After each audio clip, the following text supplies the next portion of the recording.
So this is the process for dex screening. So going through different tokens on dex screener or dex tools and finding opportunities on a daily basis when something is not there on the traditional side.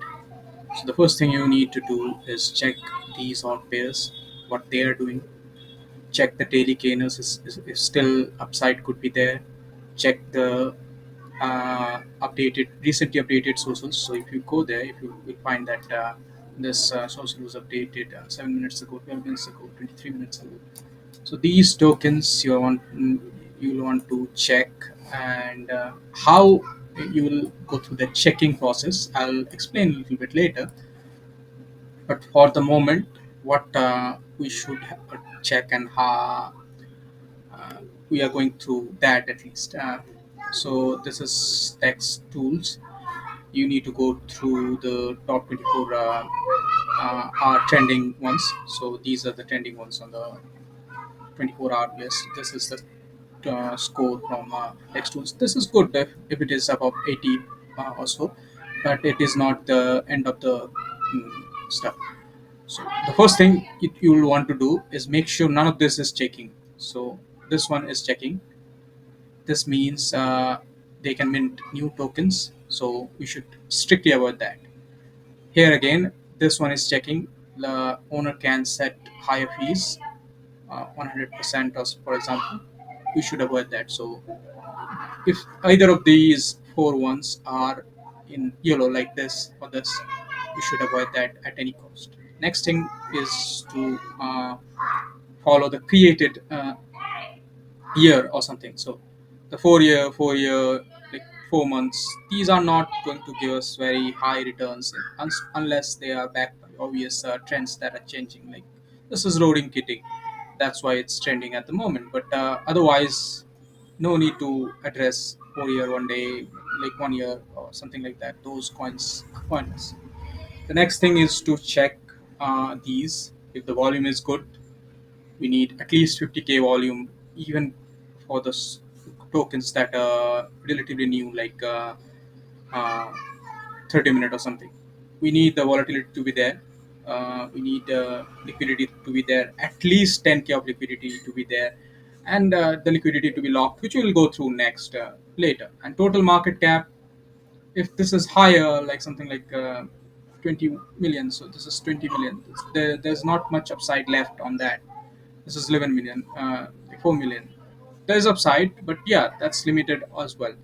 So we can look for better lower market cap opportunities as well. Lower market cap has no like we don't have any limits to that. Even if it has a 10k market cap, you can trade that. It's not an issue. uh, Getting in early is not an issue. We'll allocate like appropriate capital for that. One thing to make sure here is the liquidity is not higher than the market cap. So if the liquidity is higher than the market cap, that's a scam. Uh, so that's something to also keep in mind. Uh, the 24-hour one is done. You next go through the 6 hour trendings. Similarly, the same process, or the whole process remains the same, and just do that. Next thing is you go to the 1 hour thing and do the same thing.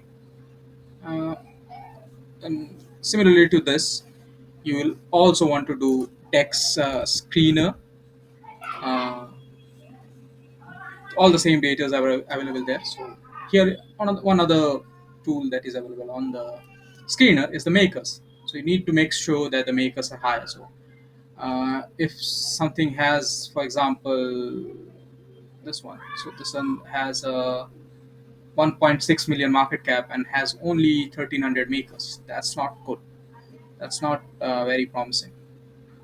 Uh, you like, for example, this one again, 3.3 million and 529 makers. That's a signal of a scam or something like that.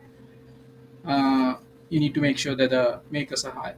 Other than that, here the screener is not as good as Dex tools, where you can see all the data.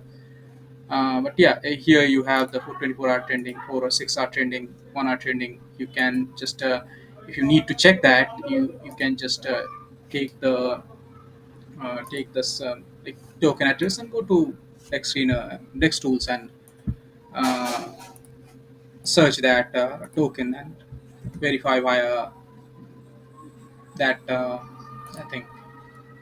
So it's, let's say you are opening this one. So how do you check it?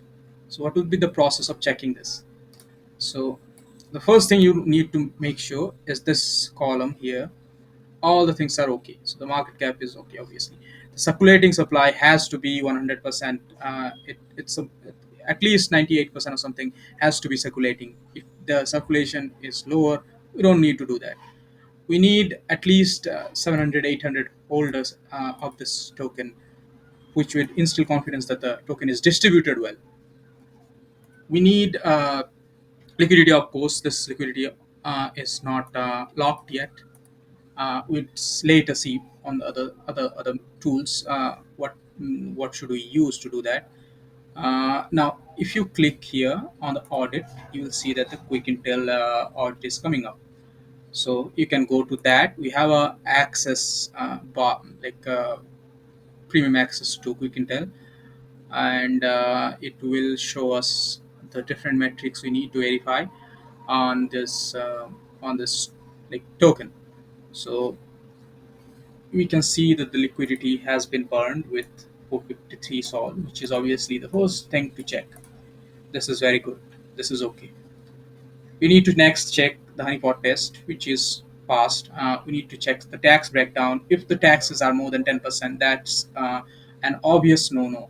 We cannot trade such tokens. Cannot select such tokens.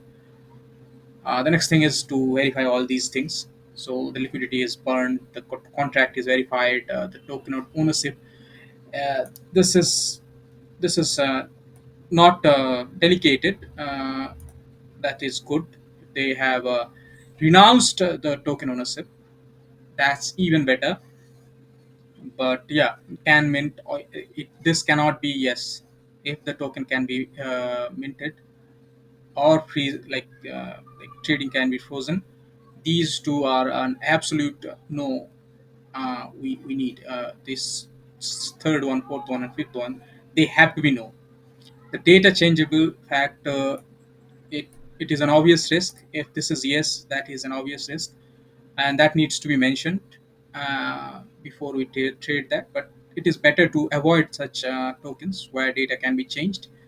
It generally means the token ID, token address, name, ticker. These things can be changed, which can affect the price as well. So the next thing is to go to the holders list. We don't want any cluster of holders in the top 10, top 5. The maximum holder in this case is 6%, which is pretty decent. The more distributed this is, the better. If some coin has a highest token holder of 2%, that's very good. But yeah, this is acceptable as well. 10% up to 10% on the top account is acceptable. Next thing is we can go to the chart. We can go to the charts and try to analyze and find out a perfect entry, which in this case might be difficult because the tokens are new. This is 5 minute chart. We can print a Fibonacci or other indicators as well, and try to find a one of it like entry point. This is 23.6 is a good entry, but yeah, 50% is not bad. It reversed from there last time. These things we can verify and try to find a better entry, which is okay. Now, one added thing we could do is try to copy this token address and try to go to this site, which I'll share, and check if this is a rug. So low amount of liquidity providers is a risk, and the risk analysis is okay, but it's not too bad. This is an obvious risk. What is this saying? The token,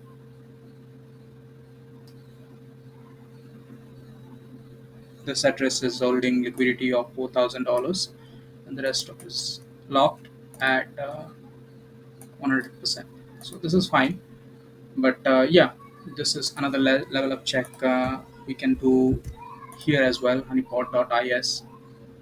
But yeah, it only works for, I think, Ethereum, token sniffer 2, and token sniffer, I think doesn't have all the tokens, but yeah, when it does, it is also a good thing. I'll share the things that need to be followed on a daily basis on every token that we select. The final thing is to analyze the holding patterns. The first thing you would want to do is hide the front running bots. uh, these are Telegram bots that run ahead of the price and try to get in the same direction. If you remove the shorter investors, you'll see that there has been decent buy from fishes and like dolphins, and you will also want to check the maker list if same orders are coming from the same account by something like that. So this guy placed $3,000 in two parts. I think this is probably to avoid price impact on his entry, but we don't see much from him again till this point where he entered the same trade again. So if we go to this account on SolScan, why is it not open?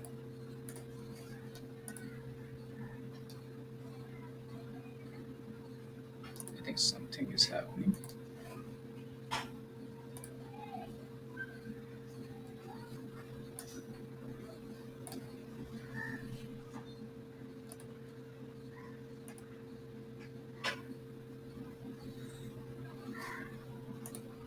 For some reason, it's not opening up. It should open up. Uh,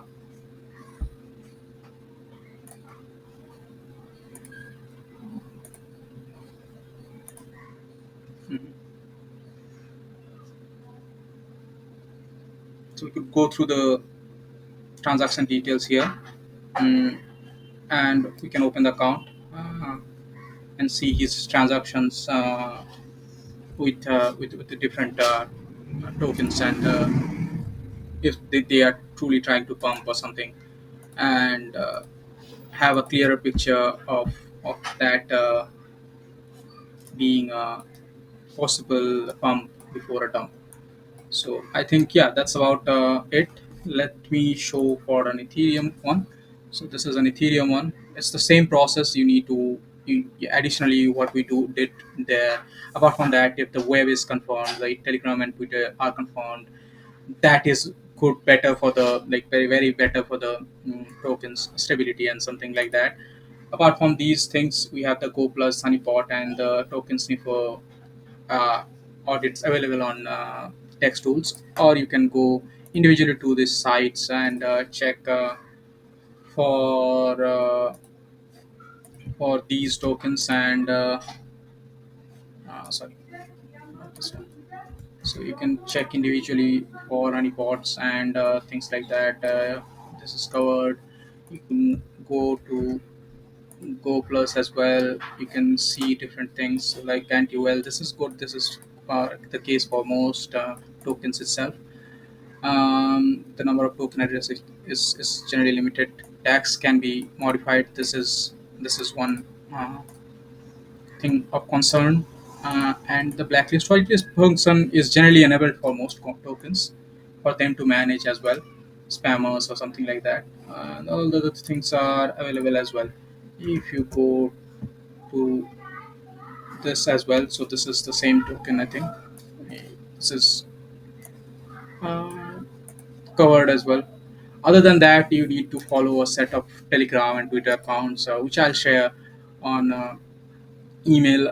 But yeah, that's generally the most of the stuff we do. And after something is verified on all these factors, we can take our positions in Uniswap or any of the other wallets. If it is Solana, we have Solflare or something. We can add our positions there. But generally, we need to be ahead of these trends like this and analyze as much as I can because these markets are not really stable. But yeah, I think that's about it for this deck screening research and other things we can do to verify these tokens. Even for something like if we go to the direct sol scan page of any token, if you click that, it will go to sol scan or etherscan. It will give you a picture of the holders, the the channel info and the analytics of the coin and the token. This is holders. This is the info here. You'll find also the analytics of the mm, token, like transfers as well. So you can download it and see if similar same accounts are making a lot of transactions as well. So if you click on anything, yeah, you'll see that there has been a lot of transactions like that. So yeah, that's pretty much it. I think everything is covered. Any if there is any development other than that, we'll let you know. But yeah, that's the process you can adopt to find these tokens. And generally, there are also this hot pairs which I mentioned. You can track, and if there is something that is really catching your eye, you can share and let us know. I think yeah, that's pretty much it.